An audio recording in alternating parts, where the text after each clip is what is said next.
That spoonful wasn't sugar. It was diamonds worth over $100 million.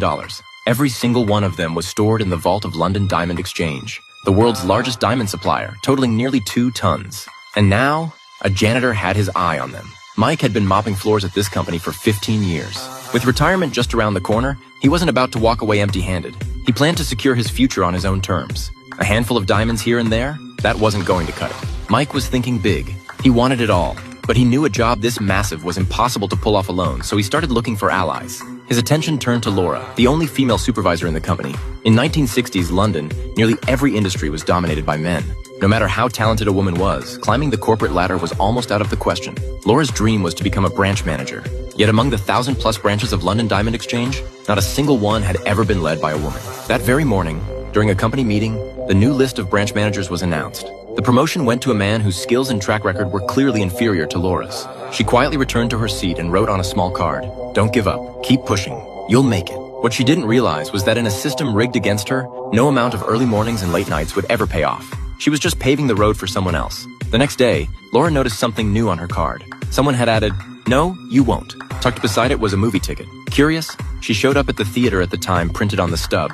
Mike was waiting for her. He cut straight to the point. Her dream was never going to happen. While cleaning, he'd overheard that the company had already decided to let her go. The reason? Laura had once participated in a business strategy discussion with another company, a project that upper management had explicitly ordered to be kept confidential from everyone except the executives. Despite all her dedication and hard work, Laura had never been considered one of them.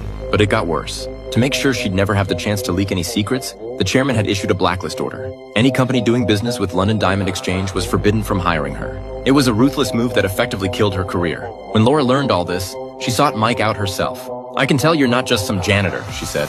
"Let's talk." Mike laid his cards on the table. He had his eye on the diamonds in the vault, and he assured her the plan was nearly risk-free. After 15 years on the night shift, he knew every inch of the building and had the timing down to the second.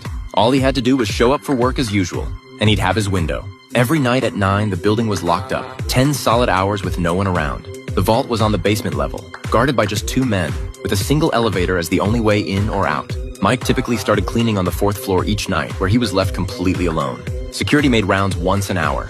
Other than that, nobody cared what was going on. But there was a catch. The vault couldn't be opened without a code, and that code changed every week. The chairman, of course, had access to it. About a year ago, Mike had stumbled upon the fact that he kept the code hidden somewhere in his office, though the exact spot changed. Mike had seen the code before, but had always been too scared to act. Now, with only months left until retirement, it was now or never. Laura's job was simple. At the company dinner party the following evening, she needed to slip into the chairman's study and find the latest code. Mike pulled out a thermos and made her a promise. Fill this up and he'd stop right there. The company would barely notice anything missing, and each of them would walk away with diamonds worth millions of pounds. After the dinner party, the chairman returned to his office alone to retrieve something from his private safe. Unaware that Laura was hiding in a corner of the study, she watched through a small telescope, memorizing the combination as he punched it in. Once he left, she moved quickly, opened the safe, and got the vault code.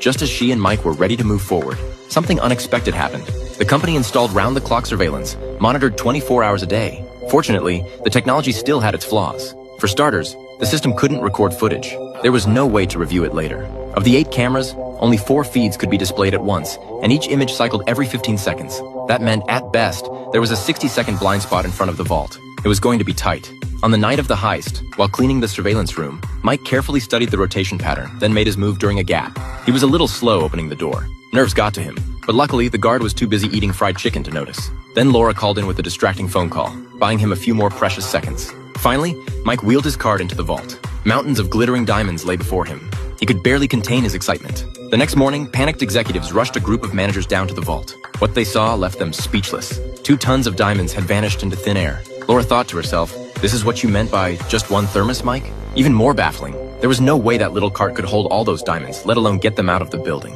The vault was built with heavy steel and marble, and the elevator was the only way in or out. Where on earth had the diamonds gone?